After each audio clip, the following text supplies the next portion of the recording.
Science વિશે છોકરાઓ આપણે મૂળભૂત રીતે અભ્યાસ કરીએ તો સાયન્સ એટલે શું, આપણો વિષય એટલે કે ભૌતિક વિજ્ઞાન એટલે શું, એના વિશે થોડું આપણે ડીપમાં સમજીએ તો આપણો જે શબ્દ છે, આપણે જે કીધું એ સાયન્સ શબ્દ છે.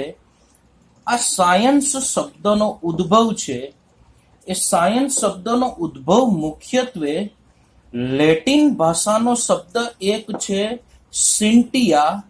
આ લેટિન ભાષાના શબ્દ સિન્ટિયા પરથી શબ્દ આવ્યો આપણો સાયન્સ.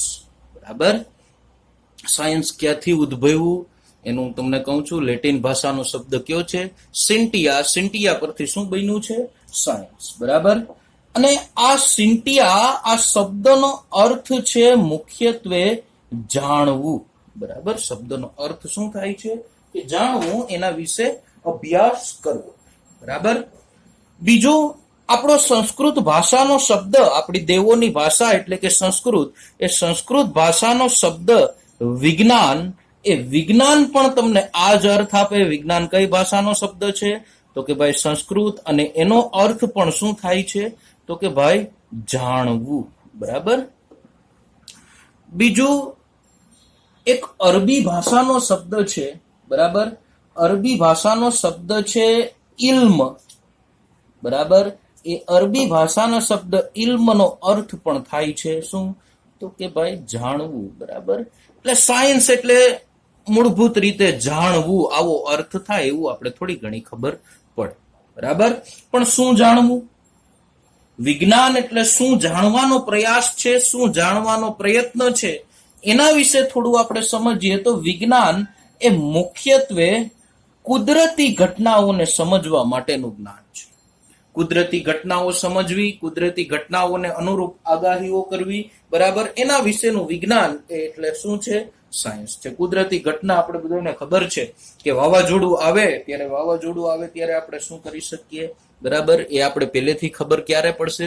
જ્યારે સાયન્સ હશે ત્યારે. મેં તમને એક ઉદાહરણ દ્વારા કીધું, આવું ઘણું કહી શકાય. બરાબર, તો વિજ્ઞાન એટલે કે સાયન્સ એ કુદરતી ઘટનાઓને શક્ય તેટલી વિસ્તૃત અને ઊંડાણપૂર્વક સમજવા માટેનો એક પ્રયત્ન છે. બરાબર. પછી વિજ્ઞાનની અંદર છે ને છોકરાઓ, વિજ્ઞાનમાં કોઈ સિદ્ધાંત, કોઈ પણ સિદ્ધાંત, કોઈ વ્યક્તિ સિદ્ધાંત બારોબાર પાડે, એ સિદ્ધાંત ક્યારેય વિજ્ઞાનની અંદર અંતિમ હોય નહીં. બરાબર, અંતિમ ન હોય, પૂરું, બસ જો આની સાબિતી મળી ગઈ, નહીં. એમાં જો એ સિદ્ધાંતની અંદર ફેરફાર આવે તો કોઈ પણ વ્યક્તિને એ ફેરફાર હંમેશા માટે આવકાર્ય રાખવો પડે. બરાબર, ફેરફાર થઈ શકે, અને આ ફેરફાર કોઈને પણ શું રાખવો પડે? આવકાર્ય રાખવો પડે. આ ફરજિયાત વસ્તુ છે. બરાબર, આનું હું તમને એક ઉદાહરણ આપું ફેરફાર આવકાર્યનું. તો પેલા વેલા વૈજ્ઞાનિક એક આવ્યો, ટોલોમી નામનો વૈજ્ઞાનિક. જોજો, ટોલોમી નામના વૈજ્ઞાનિકે એવું કીધું, એણે પોતાનું સૂર્યમંડળનું જે મોડેલ હતું એ બારોબાર પાડ્યું, અને એનું એ મોડેલ હતું એ પૃથ્વી કેન્દ્રીય હતું. જોજો છોકરાઓ, ક્યાં કેન્દ્રીય હતું? પૃથ્વી કેન્દ્રીય, હેલિયોસેન્ટ્રિક, સોરી, અર્થ સેન્ટ્રિક કહેવાય એને. શું કહેવાય? અર્થ સેન્ટ્રિક. બરાબર, પૃથ્વી કેન્દ્રીય મોડેલ. ઇટ મીન્સ કે એવું કહેવા માંગતો કે પૃથ્વી છે એ સૂર્યમંડળના કેન્દ્રમાં છે. સૂર્ય, ચંદ્ર, બીજા તારાઓ, બીજા ગ્રહો એ પૃથ્વીની આસપાસ પરિભ્રમણ કરે. આ 10માં 9માં તમે ભણી ગયા, આ વસ્તુ શું છે? ખોટી છે.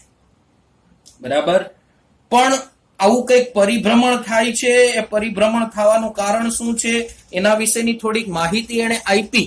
બરાબર, પછી જે વૈજ્ઞાનિક આવ્યો, એ વૈજ્ઞાનિક આપણા ભારતના વૈજ્ઞાનિક એટલે કે ભાઈ આર્યભટ્ટ. આર્યભટ્ટે જે મોડેલ બારોબાર પાડ્યું એ હેલિયોસેન્ટ્રિક એટલે કે સૂર્ય કેન્દ્રીય મોડેલ હતું. જો સૂર્ય કેન્દ્રીય મોડેલ સંપૂર્ણપણે સાચું છે. સૂર્ય કેન્દ્રીય ઇટ મીન્સ કે સૂર્ય કેન્દ્રમાં છે, પૃથ્વી, બીજા બધા ગ્રહો, તારાઓ એ એની આસપાસ ભ્રમણ કરે છે. એ વાત શું છે? સાચી છે. તો આર્યભટ્ટે કયું મોડેલ બારોબાર પાડ્યું? સૂર્ય કેન્દ્રીય મોડેલ. પણ આપણે બધાને ખબર છે કે કોઈ પણ મોડેલ, કોઈ પણ વૈજ્ઞાનિક શોધ હોય, એની બધા દેશોના વૈજ્ઞાનિકોએ સ્વીકૃતિ આપવી પડે. આર્યભટ્ટને આ સ્વીકૃતિ મળી નહીં, એટલે આર્યભટ્ટ આ મોડેલ સાબિત કરી શક્યા નહીં. બરાબર. પછી આવ્યો આ સૂર્ય કેન્દ્રીય મોડેલ જ જેણે આપ્યું એવો વૈજ્ઞાનિક એટલે નિકોલસ કોપરનિક્સ. આ નિકોલસ કોપરનિક્સ નામના વૈજ્ઞાનિકે પણ સૂર્ય કેન્દ્રીય મોડેલ આપ્યું. એ પણ સાચો હતો, છતાંય એને સ્વીકૃતિ મળી નહીં. પછી છેલ્લે એક બે વૈજ્ઞાનિકો આવે. એક છે ટાઇકો બ્રાહે, જે ગેલેલિયોના સમયના વૈજ્ઞાનિક છે. શું નામ છે? ટાઇકો બ્રાહે. ટાઇકો બ્રાહે નામના વૈજ્ઞાનિક આવ્યા. એને પોતાની આખી જિંદગી ગ્રહોનું અવલોકન કરવામાં વિતાવી દીધી. બરાબર. ગ્રહોને જોયા, એ કઈ રીતે ફરે છે, અને એને પોતાનું મોડલ છે એના વિદ્યાર્થી એટલે કે કેપ્લરને આપ્યું, જોન સી કેપ્લર. અને કેપ્લરે પછી વિવિધ નિયમો આપ્યા. અને કેપ્લર એવું કહેતો કે ભાઈ આ મારા ગુરુજીએ એવું કીધું કે ભાઈ સૂર્ય કેન્દ્રમાં છે, સૂર્ય કેન્દ્રમાં બધા જ ગ્રહો છે, તારાઓ છે, પૃથ્વી છે, એ આની આસપાસ ભ્રમણ કરે, પણ ભ્રમણની કક્ષા એની વર્તુળાકાર નથી. જોજો છોકરા, ભ્રમણની કક્ષા કેવી નથી? વર્તુળાકાર નથી, એ ઓવેલ શેપ છે, આવી છે. બરાબર. દીર્ઘવૃત્તીય કહેવાય ને ગુજરાતીમાં શું કહેવાય? દીર્ઘવૃત્તીય કક્ષામાં બધાય ભ્રમણ કરે છે. તો ટોલોમીથી લઈ અને કેપ્લર સુધીમાં ઘણા બધા વૈજ્ઞાનિકો પૃથ્વી કેન્દ્રીય અને સૂર્ય કેન્દ્રીય અને આ બધા મોડેલો સમજાવ્યા. એમાં છેલ્લે કોણ સાબિત થયું? ટોલોમી નામનો વૈજ્ઞાનિક છે, ટોલોમી શું, કેપ્લર નામનો વૈજ્ઞાનિક છે, એ સાચો સાબિત થયો. બરાબર. ઠીક છે. આ હું તમને સમજાવું છું શું કે ભાઈ વિજ્ઞાન છે, વિજ્ઞાન એ વિજ્ઞાન ક્યારે અંતિમ હોતું નથી. એમાં ફેરફાર હંમેશા માટે આવકાર્ય હોય. ટોલોમી આવ્યો, ટોલોમીનો ફેરફાર આર્યભટ્ટે કર્યો, આર્યભટ્ટનો ફેરફાર નિકોલસ કોપરનિક્સે કર્યો, નિકોલસ કોપરનિક્સનો ફેરફાર ટાઇકો બ્રાહેએ કર્યો, અને ટાઇકો બ્રાહેનો ફેરફાર કેને કર્યો? જોન સી કેપ્લરે કર્યો. એટલે ફેરફાર હંમેશા માટે શું કરવા પડે? આવકાર્ય રાખવા પડે. બીજી એક વાત તમને હું એવી સમજાવીશ કે પ્રકાશ છે એ પ્રકાશનું બધા વૈજ્ઞાનિકો એવું ધારે છે કે પ્રકાશ છે એ તરંગ સ્વરૂપે છે. તો આ પ્રકાશનું જે તરંગ સ્વરૂપ છે ને છોકરાઓ, એ ફોટો ઇલેક્ટ્રિક ઘટના સમજાવી શકતું નથી. ઇટ મીન્સ કે જો પ્રકાશ તરંગ સ્વરૂપે હોય તો ફોટો ઇલેક્ટ્રિક ઘટના બને નહીં. ફોટો ઇલેક્ટ્રિક ઘટના એટલે શું?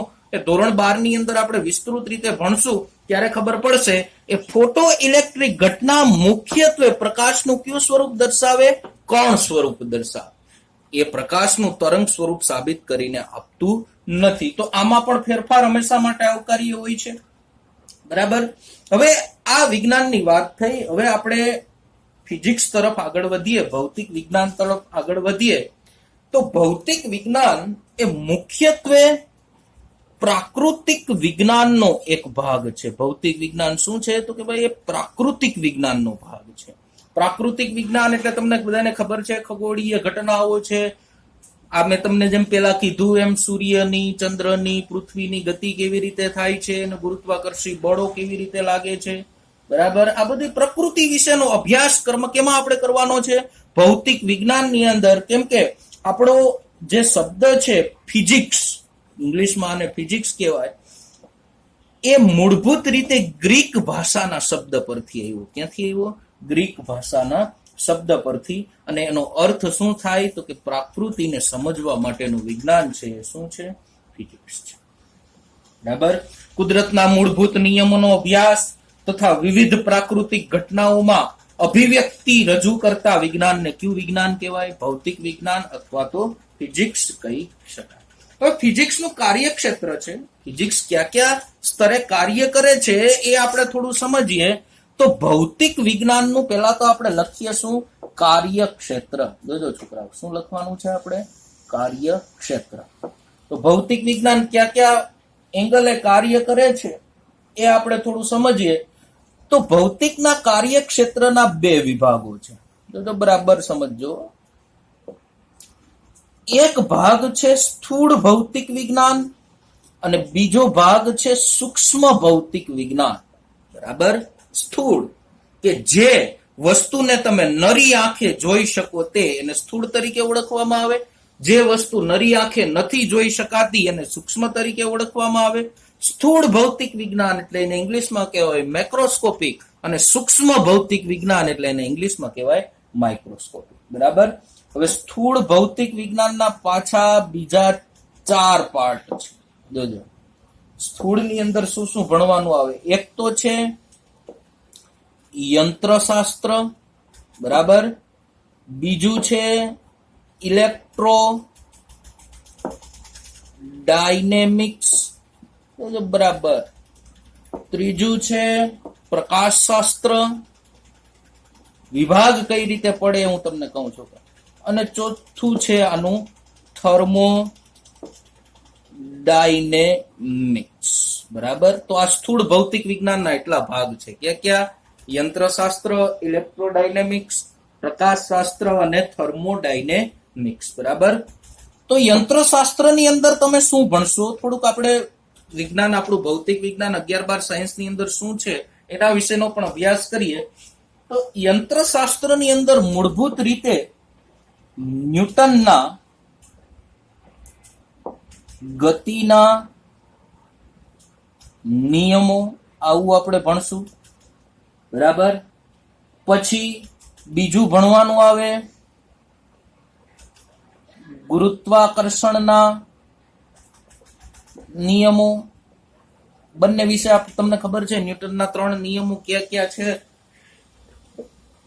ગતિના 3 નિયમો કયા કયા? ન્યૂટનના ગુરુત્વાકર્ષણનો નિયમ શું છે?